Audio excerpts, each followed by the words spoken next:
excited. I got a fun job that I need to do. Truck has around 9,500 miles. I got a fun job today. So fuel filter replacements.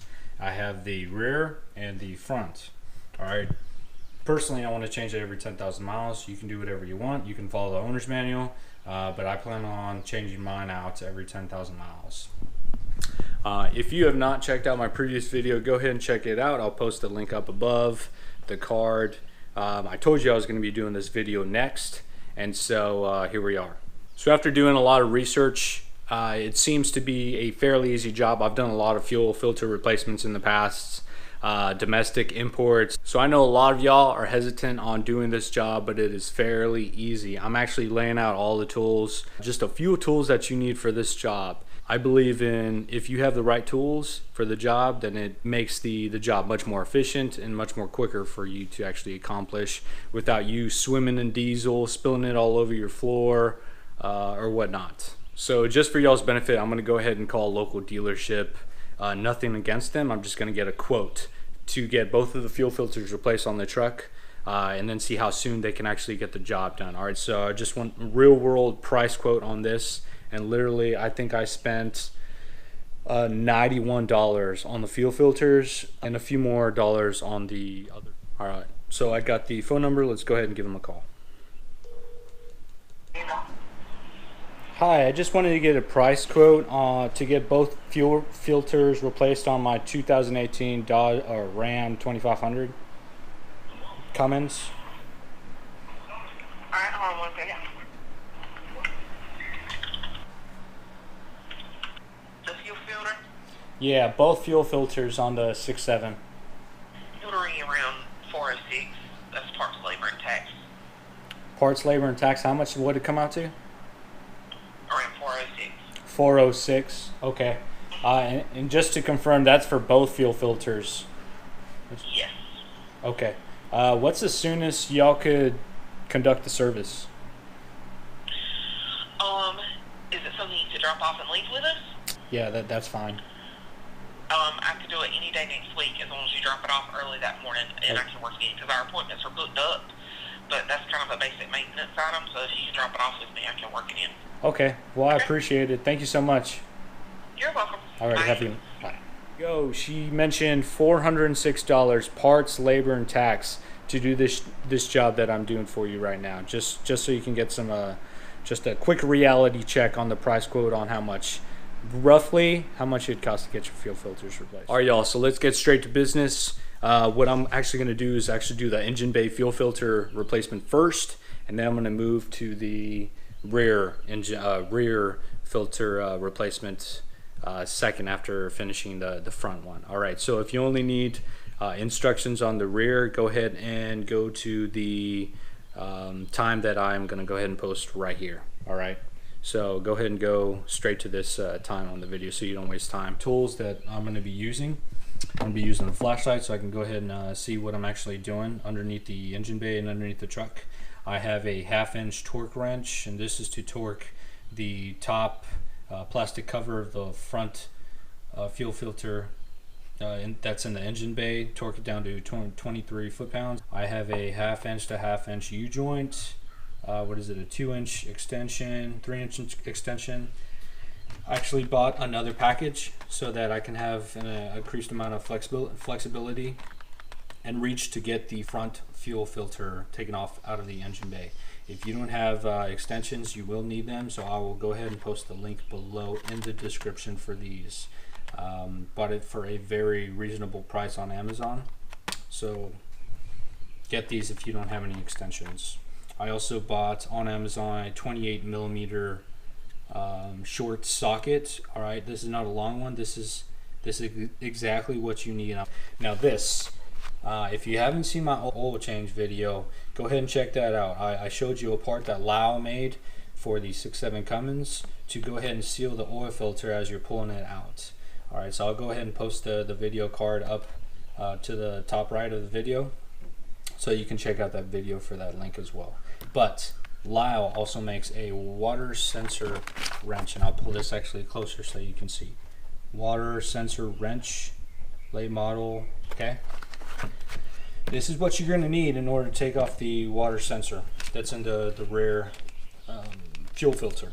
Okay, and this will make your life a whole lot easier. Again, I'm a proponent of having the right tools for the right job. Okay. I have zip ties because I plan on throwing in new drain tubing for the fuel filters. Okay, so this is going to be for the rear.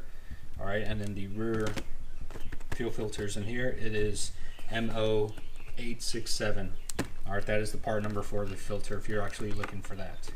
All right, and I'm actually going to be using inner diameter 3/8 inch with an outer diameter 1.5 inch. So this tubing does not actually have to stay in the filter, and I'll get into that later on, like it will have to go on the front. So for the front filter, part number MO291.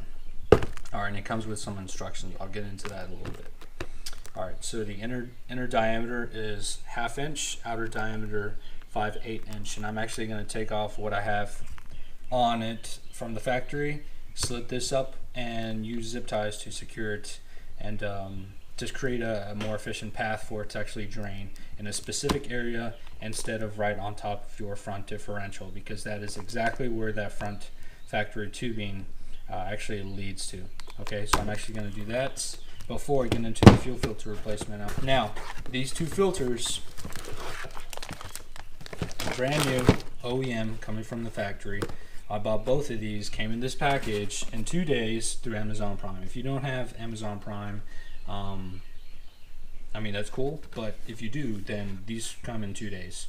But I bought these off of Amazon for $91. It is the cheapest place I have seen online, and that's including shipping costs. $91 to get both of these filters shipped directly to my door, factory, no issues.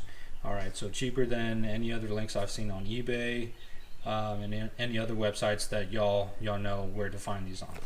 I'm also going to be using this drain pan. All right, guys, so I have the 1/2 inch diameter tubing, and so this is the actual factory hose that came on the front filter.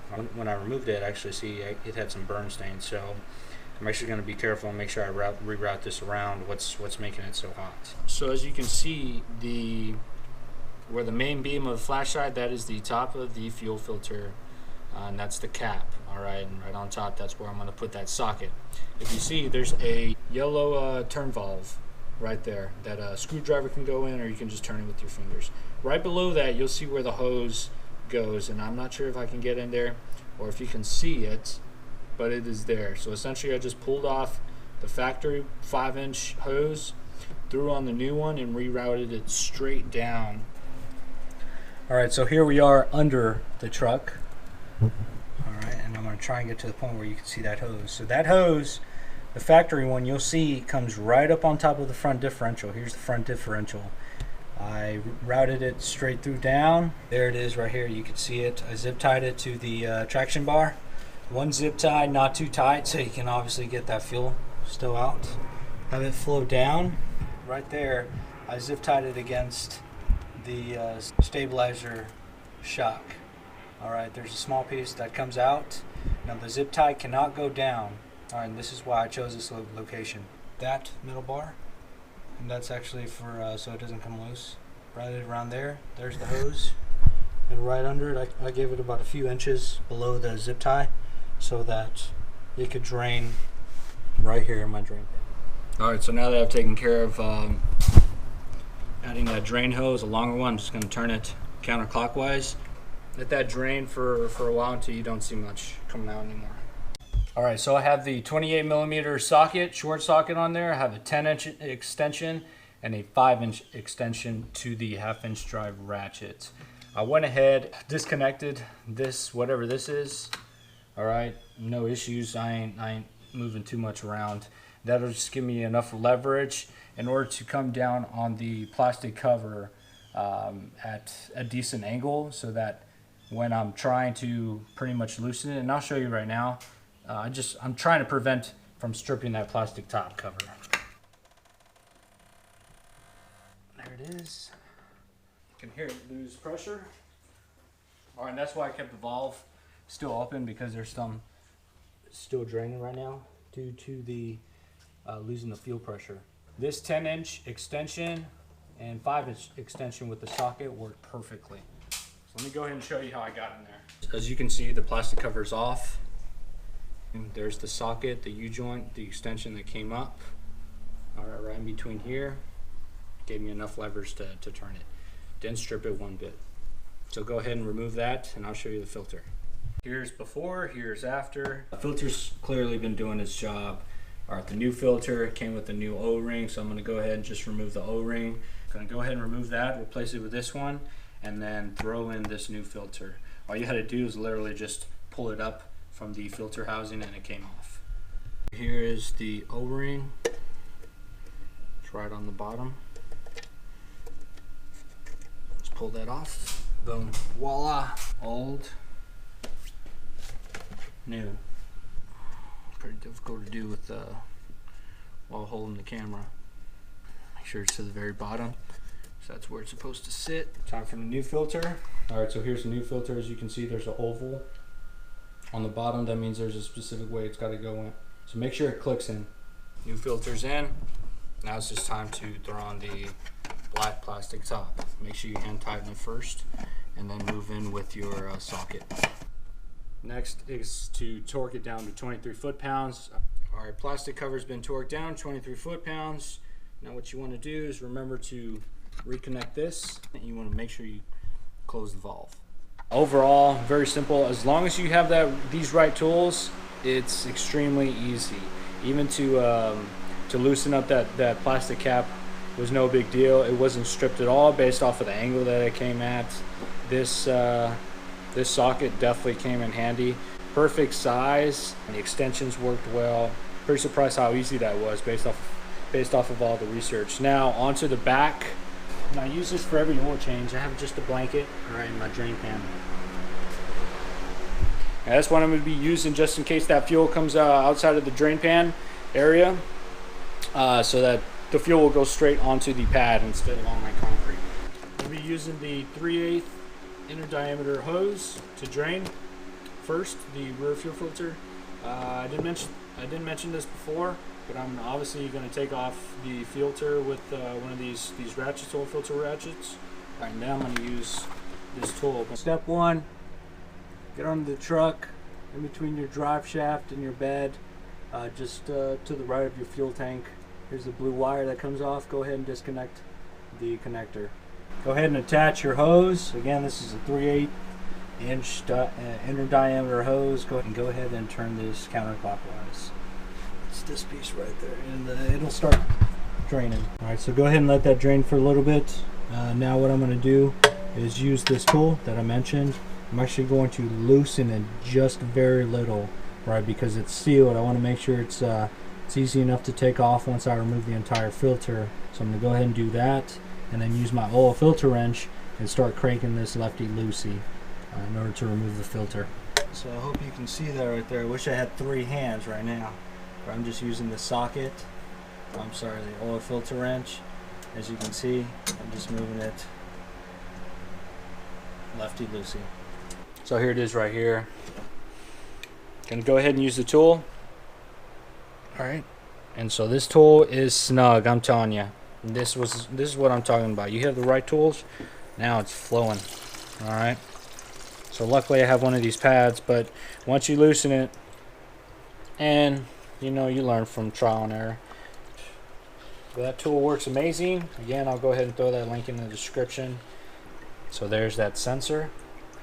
Go ahead and grab the new filter. So it comes with 2 new O-rings, and I know where both of them go, just based off of looking at it. Alright, so here's the main one that goes off on the oil filter. Make sure that sits tight. Alright, and then this smaller one, the O-ring that's on the sensor, needs to be replaced as well. Here's the old one. Here's the new one, and over time the rubber or the material just ends up shaping differently, so that's why you want to replace it every time. I'm gonna go ahead and start by hand tightening it. Kind of have to do this magician kind of turning right here with the wire. Use this tool. I'm telling you guys, this tool will come in handy. You don't want to do it too tight. I'm just pretty much going off of how I felt it as I was removing it. Alright, now you want to remember that that O-ring is what's doing all the work. It's sealing up. So as you feel it tightening it up, what you're actually feeling is the plastic piece pretty much making a seal on that O-ring, and that O-ring making a seal on the oil filter. So I like to do, so I don't kill the thing, is put my thumb and use one finger. As much as, well, not as much as you can, but until you can feel a good bit of tightness on it. What I want to do is clean the base of where the oil filter goes. This is going to be hand tight. So next step I'm going to go ahead and show you is tightening this thing back up on to where it came from. Come up here and make sure it is hand tight. And I'm happy with that. Next step, go ahead and connect that blue wire again to the connector. And that's it. You want to make sure you close that valve as well. Okay. Turn it to the run. Alright, so go from accessory. Do you hear that? I'm going to go ahead and attempt to start it.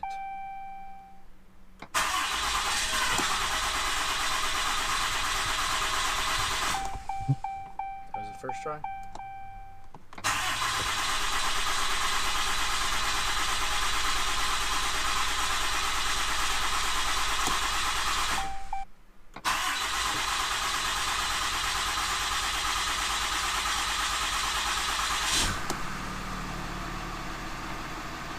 That was magical. Just make sure it is not leaking. Alright guys, so no leaks. Pretty stoked. Last pro tip is to make sure you reset your fuel filter life. So mine was at 36. Alright, to reset, engine must be off. Reset. Confirm reset. Be unsure. Boom, 100%. And that is it. Very simple process that I've done. It took me no more than about an hour and a half. That's taking my time. That's filming in between. And so this is anything anyone can do. Go ahead and get a quote from your dealership. I called $406 to get parts, labor, tax included. I spent little less than $150 on the tools that I needed and the parts, and an hour and a half of my time. So it's really not bad. I hope I made this process as simple for everyone to do on their 6.7 Cummins. Let me know if you have any questions. Again, if you're not a supporter to my channel, please like this video. Please subscribe to my channel. I have a lot of other stuff I want to do to my truck. Definitely going to do another mod here coming soon. Stay tuned, but please subscribe. Again, check out the links in the description below for the tools that you need to efficiently take care of this job. Alright, so I hope you enjoyed this video. Until next time, ciao.